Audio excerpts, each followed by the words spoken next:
Chronic plaque psoriasis.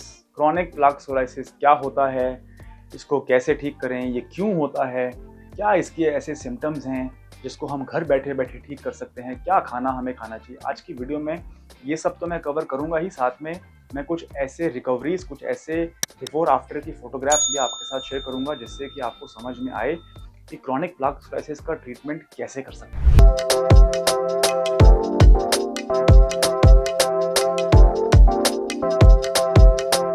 Guys, मेरा नाम है डॉक्टर सम्यक धवन। मैं एक एमबीबीएस डॉक्टर हूं आपके YouTube channel psoriasis treatment India पे। आज मैं आपके साथ बात करूंगा क्रॉनिक प्लाक सोराइसिस के बारे में। ये क्या होता है, इसको कैसे ठीक कर सकते हैं, कुछ मैं आपके साथ टिप्स और कुछ मैं आपके साथ रिकवरीज भी इसी छोटी वीडियो में शेयर करूंगा। एंड तक आप मेरे साथ बने रहें। और अगर आपको या आपके घर परिवार में किसी को सोराइसिस है तो आप ट्राई कीजिए कि आप चैनल उनके साथ शेयर करें, ये वीडियो उनके साथ आप शेयर करें ताकि वो भी इस इंफॉर्मेशन से फायदा उठा सकें। राइट। क्रॉनिक प्लाक सोराइसिस, नाम में क्रॉनिक का मतलब होता है long term, long lasting. Chronic disease उसे कहते हैं। प्लाक यानी कि एक पैच, एक उभरा हुआ पैच, उसे हम कहेंगे प्लाक। और सोराइसिस तो हमें पता ही है। तो सबसे पहले जानते हैं कि आखिर सोराइसिस क्यों होता है। देखिए, सोराइसिस एक जेनेटिक ऑटो इम्यून डिसऑर्डर है। इस डिसऑर्डर में मैंने दो वर्ड यूज किए, जेनेटिक, ऑटो इम्यून। अगर हमारे शरीर में, हमारे डीएनए में सोराइसिस होने की संभावना कुछ लोगों में होती है, इस वीडियो में हम बात करेंगे कैसे उस संभावना को कम करके रखें, उस जेनेटिक बटन को कैसे ऑफ करके रखें। और फिर हम बात करते हैं कि एक मैंने वर्ड यूज किया, ऑटो इम्यून। तो ऑटो इम्यून का मतलब होता है जब हमारे ही बॉडी के हेल्पर सेल्स, जो हमारी इम्यूनिटी के सेल्स होते हैं, वो ही जाके हमारे बॉडी के स्किन सेल्स को एक फॉरेन सेल समझ लेते हैं और उन पे हमला करने लग जाते हैं। तो हमारे स्किन में जो सेल्स होते हैं उसे हम कहते हैं केराटिनोसाइट्स। अब सोराइसिस में क्या हो रहा है कि हमारी ही बॉडी के सेल्स जाके केराटिनोसाइट्स पे अफेक्ट कर रहे हैं। और इससे हो क्या रहा है, हमारे केराटिनोसाइट्स की जो मल्टीप्लिकेशन की स्पीड है, हमारी चमड़ी की जो बढ़ने की रफ्तार है, वो तेज हो गई है, जिसकी वजह से सोराइसिस में पपड़ी बन जाती है। क्रॉनिक प्लाक सोराइसिस सबसे ज़्यादा कॉमन टाइप ऑफ सोराइसिस है। सोराइसिस 6-7 टाइप्स का होता है, वो इस वीडियो में मैं कवर नहीं करूंगा।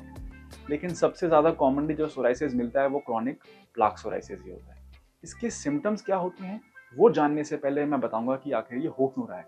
देखिए, सबसे ज़्यादा प्रैक्टिकल अगर मैं आपसे बात करूँ, सोराइसिस किन लोगों में होता है जिसमें कॉन्स्टिपेशन की प्रॉब्लम रहती है। सोराइसिस किन लोगों में होता है जिनके घर परिवार में कोमॉर्बिड कंडीशन होती है। कोमॉर्बिड कंडीशन का मतलब है blood pressure, sugar, thyroid, BP, sugar, thyroid की प्रॉब्लम जिन लोगों के घर परिवार में रहती है, उनको सोराइसिस होने की संभावना ज़्यादा होती है।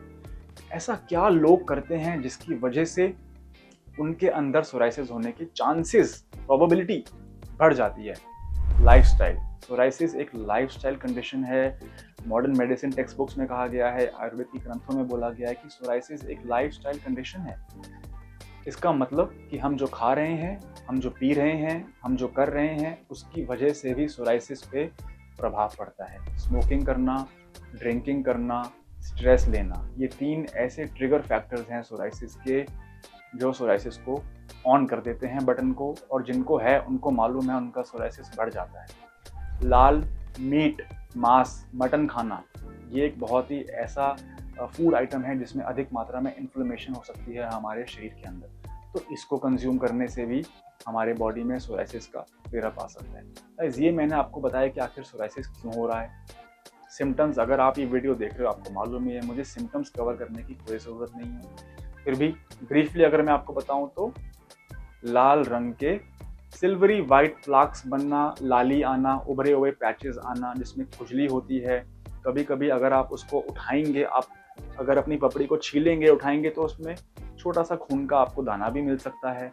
अगर स्कैल्प सोराइसिस है तो सिर में खुजली होती है, पपड़ी जमती है, पपड़ी गिरती है, स्कैल्प जो है वो अनहेल्दी होता है, हेयर फॉल भी हो सकता है टेम्पररी।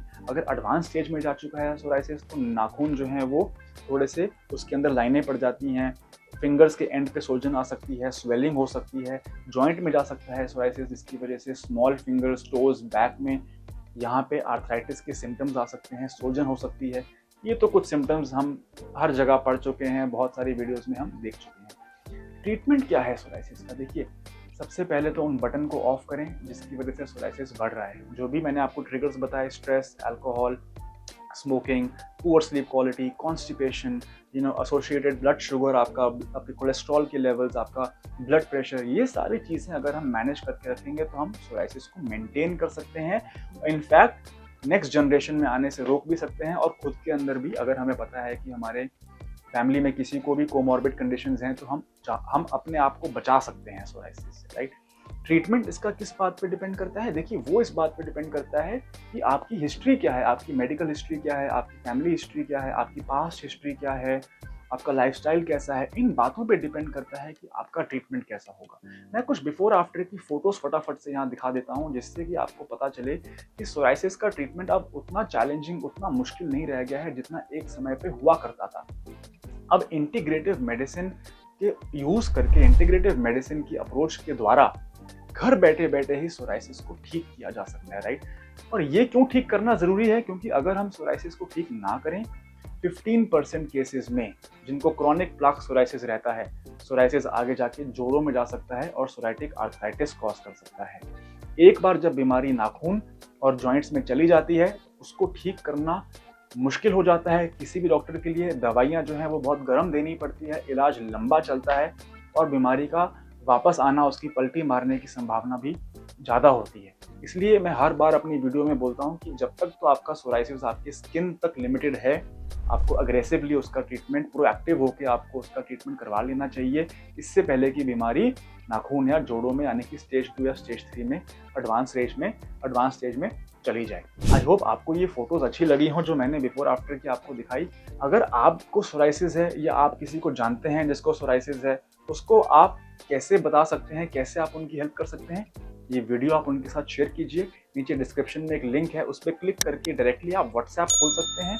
वहाँ पे आप हमारे स्टाफ से बात करके, नेहा नाम लिखा आएगा, नेहा से बात करके आप उनको अपनी प्रॉब्लम के बारे में बता सकते हैं। अपनी क्लियर सी फोटोग्राफ जब हम आपसे मांगें सोराइसिस की, वो हमें भेजें, हम खुद ब खुद आपको कॉल करेंगे और आपको बताएंगे कि आपके केस में कितना खर्चा आएगा, इलाज कितना लंबा चल सकता है, खाने की दवाई से ही काम चल जाएगा कि लगाने की दवाई देने की भी ज़रूरत है, और कुछ ऐसे होम रेमेडीज और टिप्स, सब आपको, डाइट चार्ट, ये सब आपको बताया जाएगा। तो अपने केस में, आपके केस में आखिर कितना टाइम लगेगा और सोराइसिस कितना अग्रेसिव है, ये जानने के लिए डेफिनेटली एक बार हमसे हमारे फ्री कंसल्टेशन का फ़ायदा उठाएं और हमें एक बार आप कांटेक्ट करें। गाइस, उम्मीद करता हूँ ये वीडियो आपको पसंद आई हो। जाते जाते मैं एक टिप देना चाहूँगा, अपने शरीर में सोराइसिस कम करने के लिए रात को सोने से पहले गर्म दूध में 3 ग्राम हल्दी डाल के पीना शुरू करें, जिससे कि हमारे स्किन के अंदर इन्फ्लेमेशन कम हो और सोराइसिस हमारा कंट्रोल रहे।